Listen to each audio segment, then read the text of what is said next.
Olá, meu nome é Caroline Santos e eu vou falar um pouco sobre o relatório de bioinformática e genômica funcional.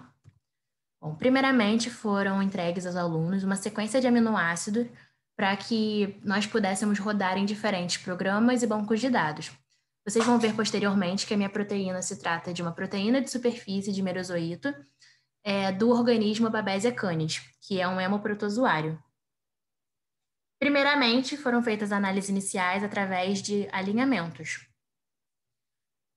No programa do NCBI, na ferramenta de BLAST, foi feita essa tabela com os resultados dos bancos de dados NR, PDB e Uniprot, com diferentes matrizes, Blossom 62, PAN 250 e Blossom 45. Era necessário que fossem colocados 5 resultados de cada matriz, porém, não foi encontrado isso nem no PDB e nem no Uniprot, que eu já vou mostrar para vocês o porquê. A minha proteína foi identificada como a proteína de superfície de merozoíto BC28.1, do organismo Babesia canis, devido à sua identidade de 100%, similaridade 100%, cobertura de 100% e o gap zero. Posteriormente, também era necessário que nós escolhêssemos uma proteína para prosseguir com os alinhamentos, né, nos programas, e a proteína que foi escolhida foi era essa proteína de superfície de merozoíto também, BC28.1, porém com identidade 96, similaridade 98 e cobertura 96 e um gap de 248 aminoácidos.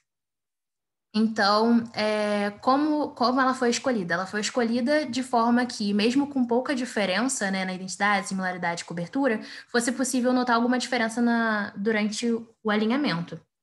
Então, esse aqui foi o erro que apareceu no BLAST, no Uniprot, e dessa forma eu não consegui botar nenhum resultado dele na tabela. Foi trazido em aula, mas também não foi possível resolver o problema. Entrei também no Uniprot, no próprio site do Uniprot, e fiz um blast da minha sequência de aminoácidos, mas mesmo assim não foi possível identificar a proteína e os resultados de identidade do que foi recebido foram muito baixos, né, sendo o maior 23,9%.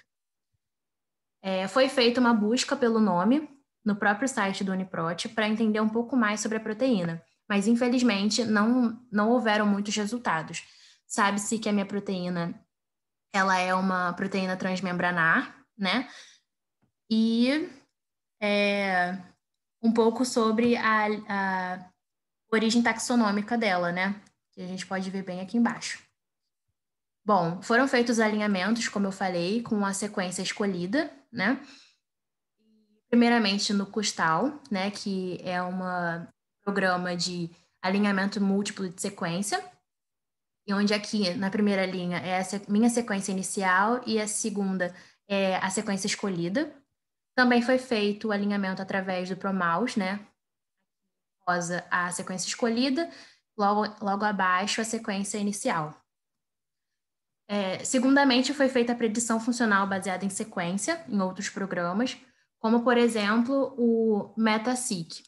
O MetaSeq foi utilizado para determinar as vias metabólicas relacionadas à proteína, mas na busca generalizada ele não encontrou possíveis resultados. Então, foi feita uma busca pelo BLAST no próprio site, mas o resultado obtido é que ele não se enquadrava em nenhum grupo, né, próximo à proteína estudada, que nesse caso seriam os plasmódios. Foi feito também, utilizado o KEGG para verificar as vias metabólicas e teve como resultado que a invasão de hepatócitos é mediada por proteínas de superfície parasitas, como a proteína CSP, né? A infecção subsequente em glóbulos vermelhos por merozoítas causa doença da malária, né, através da produção de citocinas aberrantes e também do sequestro de glóbulos vermelhos infectados por parasitas, para hospedar o endotélio. O sequestro dessas microvasculaturas, né, no cérebro provoca malária cerebral, que pode também resultar em morte ou comprometimento neurológico persistente. Também foi utilizado o programa SMART para a identificação dos domínios que compõem a proteína, e o programa apresentou que a proteína não tem domínios.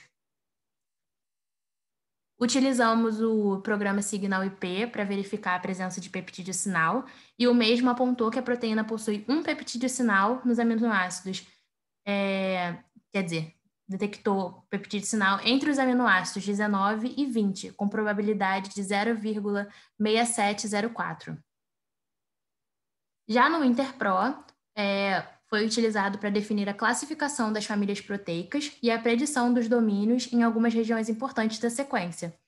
E, de acordo com o programa, a proteína apresenta 248 aminoácidos e, como faz predição com bancos colaborativos, também foi confirmado a presença de peptídeo-sinal, né, que também foi corroborado pelo Signal-IP, assim como a presença de domínio não citoplasmático, que não foi demonstrado anteriormente.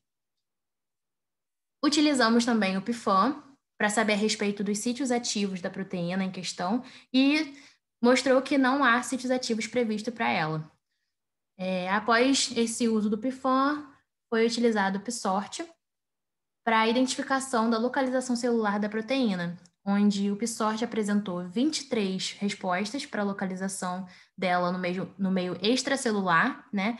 E de acordo com esses detalhes, é possível predominar que tem chances de 16% que essa proteína esteja mesmo no meio extracelular, o que gera uma controvérsia, né, com os dados da Uniprot, já que o programa tinha mostrado que é uma proteína transmembranar e não presente no meio extracelular. Já no string, foi feita uma busca, né, pelas possíveis interações proteicas, mas o programa não apresentava o organismo inicial da minha proteína, né, que é a Babesia canis. Então, foi utilizada a Babesia bovis e a Babesia equi para testar, né, com o nome da proteína, mas ainda assim ele não foi capaz de encontrar interações proteicas da proteína. Foi feita também uma anotação estrutural, né, que começou com o PsyPred, onde foi possível observar que há muito mais alfa-hélice do que folhas betas na proteína, e também é possível confirmar o tamanho dela, já que no Interpro mostrou a presença de 248 aminoácidos. Também foi utilizado o CAT, né, database, e foi basicamente para fornecer informações a respeito das relações evolutivas entre os domínios proteicos, e nós tivemos como resultado um domínio no aminoácido 28 e 212, né, entre esses dois. Também foi feita a evolução e a filogenia, né?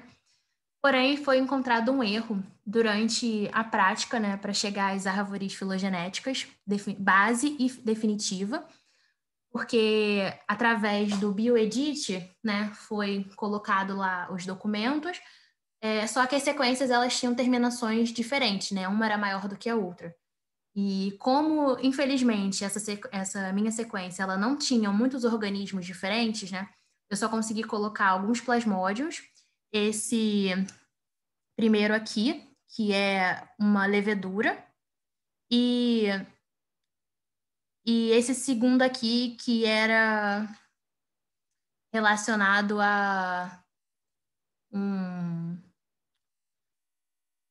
não me lembro exatamente qual era o organismo, né? Mas é esse Perkins marinus. E, basicamente, através dele, foi necessário colocar no aplicativo do CiaView, né? Para que fossem alinhadas essas sequências.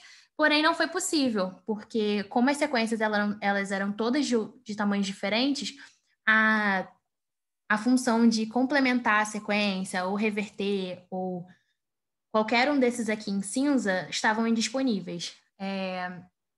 Tentei também tirar, né, esses dois aqui, deixar apenas plasmódiums para ver se funcionava, e não foi possível. Então, essas são as minhas referências. E é isso. Muito obrigada por ter assistido.